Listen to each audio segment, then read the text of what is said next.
May 14, 2018. A quiet street in Dallas, Texas. At 6:27 a.m., a woman calls 911. When paramedics arrived, the girl was already cold. 14 years old, 62 pounds.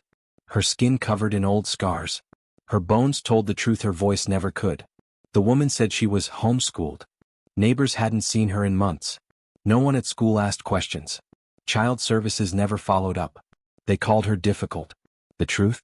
She was alone and dying. Right in front of them. This isn't just a story about abuse. It's about everyone who looked away. It started like most Saturdays. The mail sat untouched. The sidewalks were quiet. Porch lights still glowed faintly through the early morning haze. Then a 911 call pierced the calm. The voice on the line? Shaky. Breathless. A girl, unconscious. No pulse. By 7:46 a.m., 2 EMTs and a patrol car arrived at the modest blue house on Briarwood Drive. The door opened slowly. A woman, mid-40s, trembling hands, tears streaking one side of her face, the other completely dry. LaRonda Taylor. Age 45. Legal guardian to 4 minors. She met officers at the door, sobbing, but eerily composed. Inside the living room, the couch is clean. A Bible on the coffee table. Nothing appears out of place, until they open the bedroom door down the hall. The girl was on the floor. Thin. Too still. Arms stiff at odd angles. A sunken chest. Her skin cold to the touch. No breath sounds, no heartbeat, possible collapsed lung, malnourished. Advanced trauma. Tanya Collins. 14. Her body told a story no one wanted to read. There were no posters. No school books. No food wrappers. Nothing that said, "Child lived here." In the kitchen, LaRonda repeats the same line to a responding officer. She wouldn't eat. I tried everything. Her sons, Malek, 17, and Isaiah, 16, sit in silence at the dining table. Blank stares, no questions, no reaction. When asked when they last saw Tanya conscious, neither boy answered. They looked at their mother, then back at the table. The paramedics worked for 10 full minutes. Compression. Oxygen. Nothing changed. Tanya Renee Collins was pronounced dead at 8:09 a.m.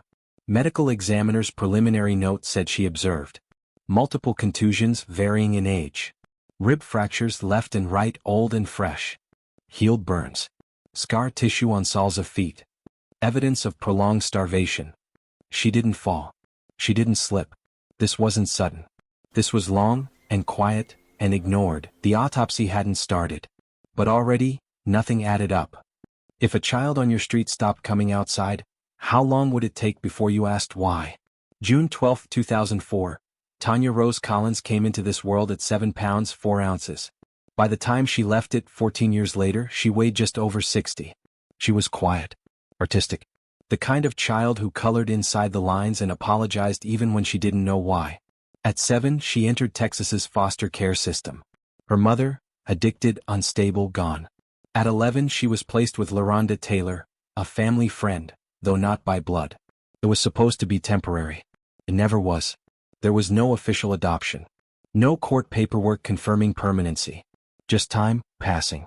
August 28, 2017, the school marked her as withdrawn for homeschooling. No follow-up.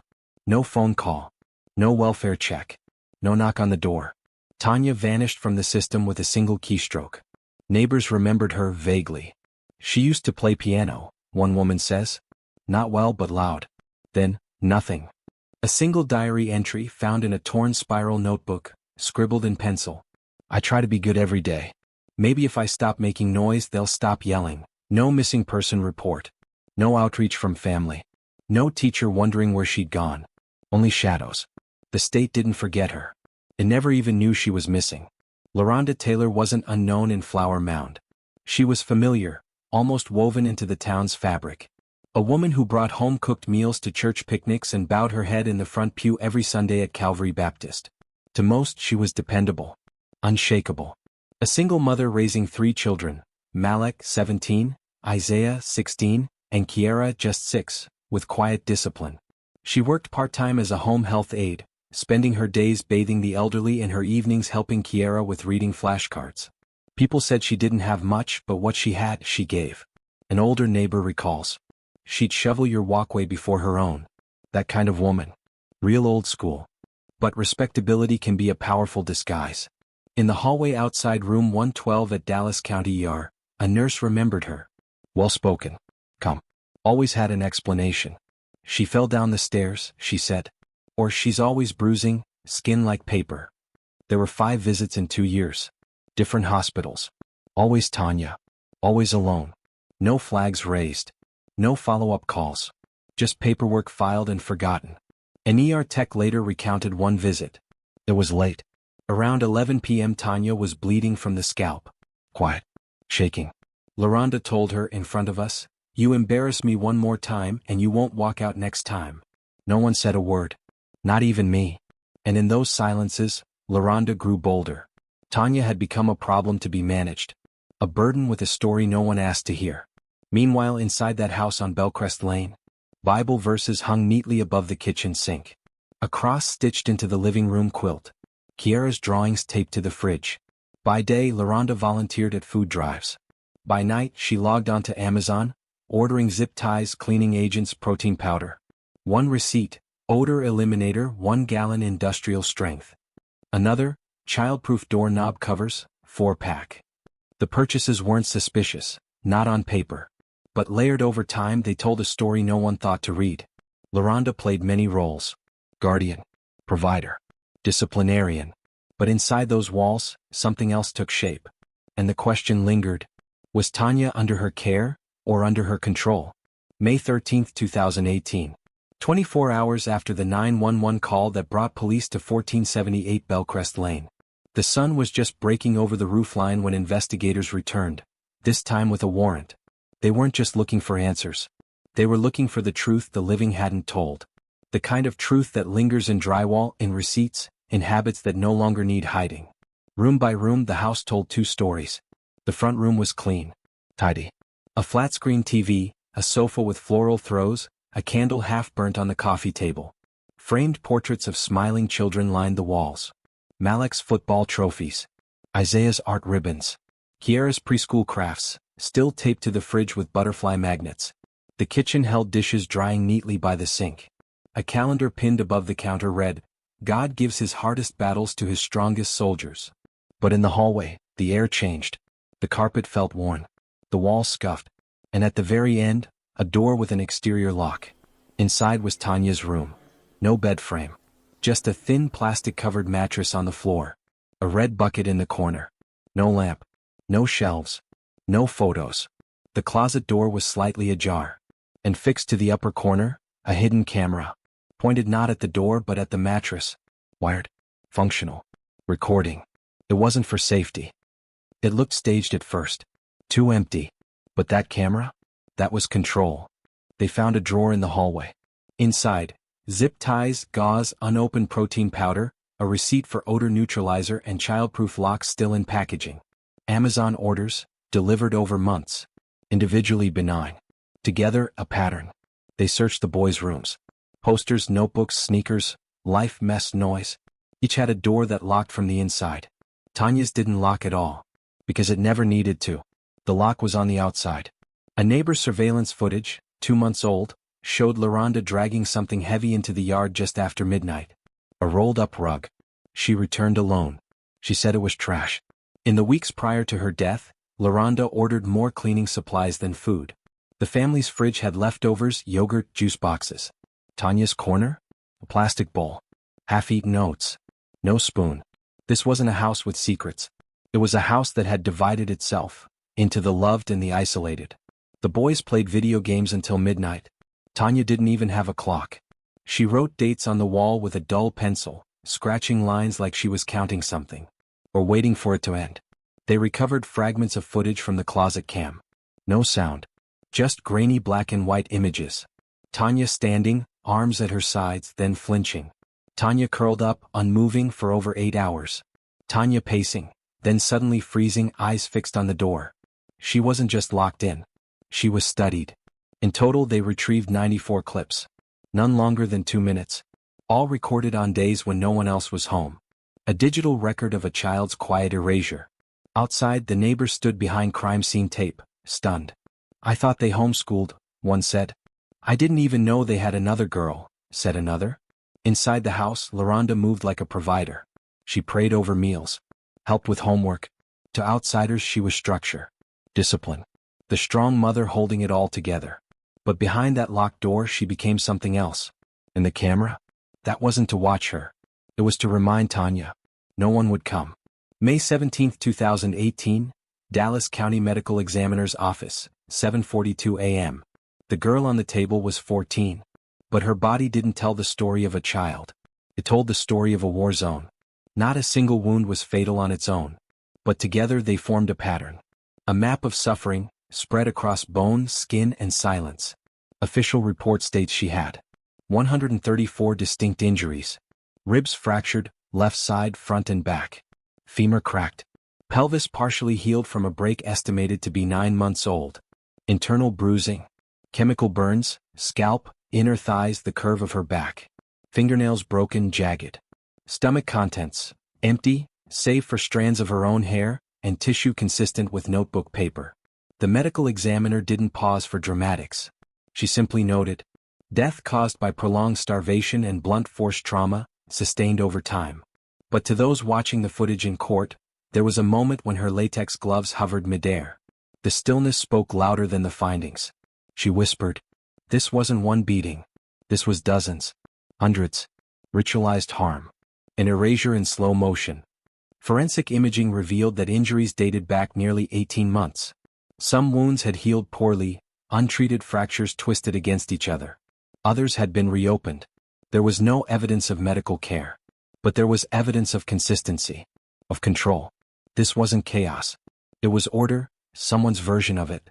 She wasn't killed in a moment of rage. She was broken methodically day after day by someone who believed they had every right. And just as chilling as the wounds, was the absence of records. No school nurse reports. No CPS medical follow-ups. No missing persons case. No red flags logged by any of the 5 hospitals she'd visited. Only excuses. She bruises easy. She fell. She lies. She's dramatic. She's a handful. Every injury had a sentence to explain it, and no one stopped long enough to hear the story behind the script. She had a birthday during those 18 months. She turned 13 with broken ribs. She began 8th grade, in theory, with chemical burns along her back. She missed Christmas with a split lip and torn ligaments in her wrist. No tree. No presents. Just a locked room, and a plastic mattress cover soaked through. The examiner's closing notes read, this level of trauma over this length of time requires isolation, intent, and a disregard for human life. And when she stepped out of the lab, she reportedly removed her gloves, tossed them in the biohazard bin, and cried. You cannot beat a child that often without leaving evidence. So why didn't anyone look? And why would a loving mother abandon her child and expose her to such inhuman treatment? May 21, 2018, 3:17 p.m. Inside interview room B at the Flowerhound Police Department, Isaiah Taylor sat hunched forward, fingers tapping the cold metal table. He didn't ask for a lawyer. He didn't cry. When asked why Tanya was locked in the back room, his answer was almost rehearsed. We had to make her learn. Mama said she had to learn. Later that evening, room C across the hall, Malik's interview began. He was 17. Stoic. Eyes red but dry. He didn't blink much. Just stared ahead as if still waiting for permission to speak. Malik said. She kept disrespecting the Bible. Wouldn't pray. Wouldn't fast. Mama said she was unclean. Detectives leaned in, asking what unclean meant. Malik paused, then shrugged. Mama said spirits get in through disobedience. Said bleach helps get him out. Digital forensics filled in the rest. Group chats between the brothers recovered from Isaiah's cracked Samsung Galaxy, detailed a routine so specific it looked like a schedule. We fasting again tomorrow. She don't eat, we don't eat. Lock her in again? Ma said put towels at the door, she stinks bad. Don't forget to pour. Prosecutors later testified that pour referred to bleach. Sometimes vinegar. Sometimes cold water. Always during punishment. A school acquaintance of Isaiah's remembered a strange comment months before. He told us they were chosen. Like soldiers for God or something. Said the girl needed saving. We thought it was a joke. But it wasn't. Kiara, only 6 years old, wasn't allowed near the hallway after 8 p.m. A therapist brought in by investigators reviewed the boys' interviews. Her assessment was blunt. This was indoctrination, structured, repetitive, reinforced daily by someone they loved. They weren't acting out of rage, they were acting out of belief. LaRhonda's power wasn't just physical. It was spiritual, psychological. She built a theology inside those walls. One where pain was purification and obedience was salvation. When asked during interrogation if they ever felt guilty, Malik didn't hesitate. We weren't trying to hurt her. We were trying to save her. But Isaiah paused, looked down, whispered something nearly inaudible. She cried all night sometimes. I heard it through the vent. Investigators asked what LaRhonda would do when Tanya disobeyed. Isaiah said. She said we were her hands. That God needed us to help her do his work. And somewhere in all of this, a detail almost missed. On the dining room wall, in marker just above the thermostat, a handwritten note. Only the obedient are safe. Below it, Kiara's crayon drawing of a smiling house. In the final report, the prosecution didn't call the boys monsters. They used another word, disciples. Children weaponized by belief, by fear, by a mother's twisted version of righteousness. And as the case unfolded, the question turned, not just to what they did, but what they were taught to become. They said they were saving her soul. But who would save hers, from them? By the fall of 2017, Tanya Rose Collins had already vanished, not from her home but from visibility. There was no missing persons report, no breaking news segment. Just a quiet, seamless erasure, signed off by the very systems meant to protect her. September 14, 2017. A concerned ER nurse filed a mandated report with Child Protective Services, noting bruising inconsistent with the explanation given. 9 days later, the case was marked closed, insufficient evidence. Nothing further. But that wasn't the beginning. And it wouldn't be the end. Between 2016 and 2018, Tanya was brought to 5 different emergency rooms across Denton and Flower Mound counties.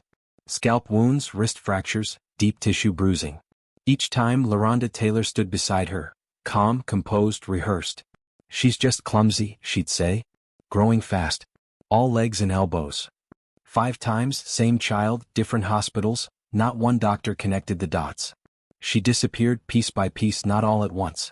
And no one saw the pattern, or they didn't want to. Tanya's former school, Ridgeview Middle, listed her as withdrawn for homeschooling in late 2017. No home visit was conducted. No educational follow-up recorded. The file was marked complete. She had perfect attendance the year before. On a roll.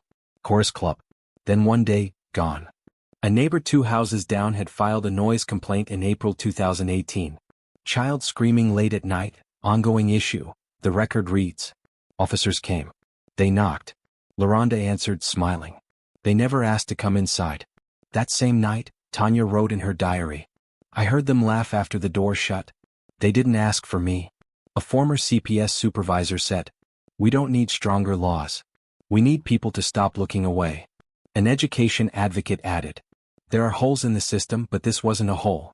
This was a canyon, and she fell straight through it. They say hindsight is 20/20, but you don't need perfect vision to see a child suffering. September 3, 2019. Dallas County Superior Court. The trial of LaRhonda Taylor begins. The charge, first-degree murder, aggravated assault, and child cruelty in the first degree.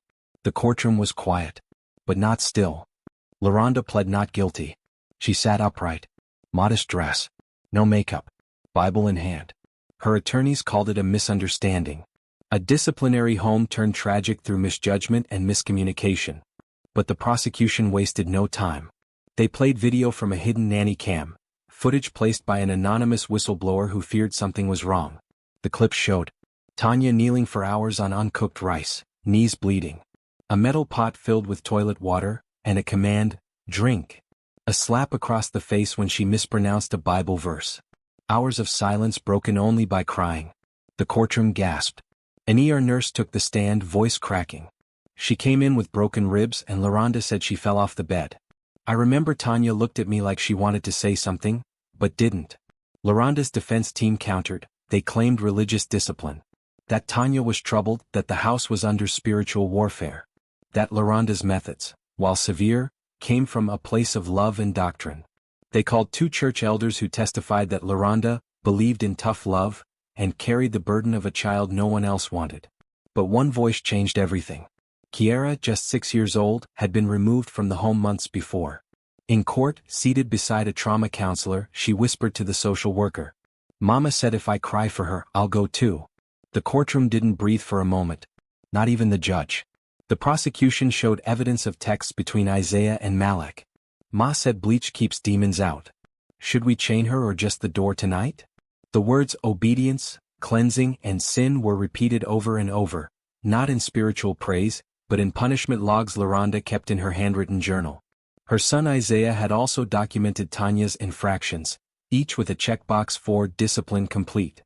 The defense called it a distortion, religious structure misinterpreted. But no juror looked convinced. Jurors were seen wiping tears during the playback of Tanya's final night. The faint sound of her voice pleading, I'll be good this time. In closing, the lead prosecutor said, she wasn't weak, she was made to break. One cut at a time.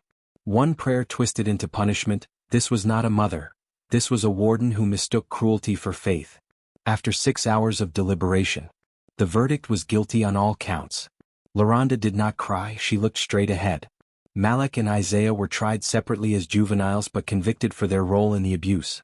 And then there was Kiara. Placed in a foster home under state protection. A new name, a new school. A small voice that someday may ask, why didn't anybody stop her? The judge's final words before sentencing. You claimed to save her soul, but you stole her life. She lived in silence, her pain was treated as disobedience. Her fear mistaken for defiance. They said she was broken. But the truth was colder, they broke her. And the echoes of her final prayers still ask the question no one can fully answer. How do you unhear a child who was never heard at all? March 10, 2022. Dallas County Superior Court. A small courtroom, packed with quiet watchers, reporters in the back row, foster care officials near the front, and a woman gripping a folded piece of paper in her trembling hands. That woman was Tanya's biological mother. And that paper? A letter she never got to send. LaRonda Taylor stood to hear her sentence. No emotion. No apology. Just silence, like the walls in the house she once ruled. Life without the possibility of parole. The judge's voice did not tremble. But his words landed like hammer blows. Your house was not a home. It was a cell. And your hand was not the hand of God. It was a fist that stole a child's breath. Malak sat 2 rows behind his mother. Shoulders hunched, face slack, he never looked up. He was sentenced to 50 years. Isaiah followed, quieter, thinner than his brother. Only 17 but with eyes that looked 50. He got 40 years. Neither of them cried. But someone did. 6-year-old Kiara, in a small blue dress and borrowed shoes, curled in the lap of a state-appointed counselor. Her drawing sat on the table beside her. A house with no windows, a figure standing outside. She didn't speak during sentencing. But she pointed at the picture and whispered, that's Tanya. She lived in the dark part. Kiara was later placed with extended family. Therapy recommended, weekly check-ins mandated. But who tracks the wounds no one sees? Who marks the grief of a child who still calls monsters mama? In the hallway, a press photographer captured a moment. Candles on the courthouse steps. Sidewalk chalk spelling one name. Tanya Rose. Drawings, teddy bears, a pair of worn ballet slippers. And above them all, a handwritten poster. She was here. She deserved more. Inside, the court clerk read aloud a victim impact statement. Written by the mother who lost custody a decade ago, and would carry that guilt forever. I failed her. The system failed her. But my baby was loved, even if she never felt it. No one interrupted. Not the judge. Not the officers. Not the prosecutor who spent 14 months preparing this case. Because in that moment, it wasn't about the verdict. It was about what could never be repaired. No verdict could return Tanya to the stage she never danced on. No sentence could restore the warmth she never got to feel. No justice could reach far enough back to erase the pain of 1,176 days inside that locked room. And so we ask, what does justice mean, when innocence never had a chance to speak? Danielle Collins was 22 when she gave birth to Tanya Rose, June 12, 2004, Height Memorial Hospital, Texas. No father listed on the birth certificate. No baby shower. Just a young woman with trembling hands and a plastic crib she found secondhand off Covington Highway. Her mother said she wasn't ready. The state agreed. Danielle had a record by then, not violent but persistent, shoplifting, trespassing, missed probation checks. She bounced between shelters and friends' couches, leaving behind more bags than memories. And there was heroin. Not the kind whispered about, The kind that wraps around your bones and drags you down slowly. One missed appointment became two. A failed drug test. A no-show at the hearing. Each opportunity slipped through like smoke. Rehab was offered. Supervised visits scheduled, she missed most of them. Case files started to thin out, paperwork marked closed. Custody was transferred, not to kin but to someone deemed willing and stable. LaRonda Taylor. And just like that, Danielle faded from her daughter's story. But loss doesn't always look like rage. Sometimes it looks like absence, not a door slammed shut, just one that quietly stopped opening. She stayed in Texas for a while. Worked at a laundromat off Memorial Drive, got clean for nearly a year. At Christmas she mailed a card to the DFCS office. Tell her I still sing the lullaby she liked. The one with the moon. There's no record it was forwarded.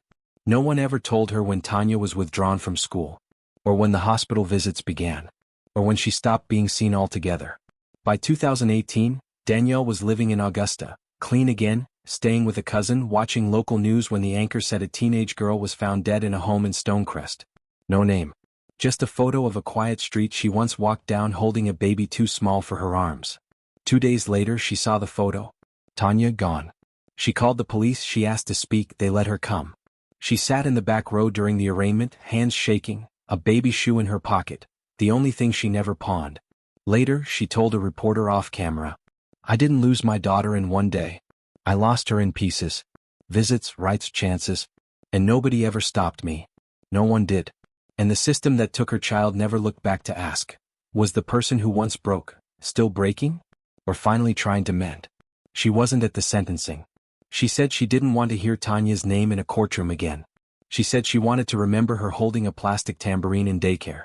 Singing off-key. Still reachable. If you knew you weren't ready to be a parent, would you have let her go too? May 2018. The story ends where it never should have.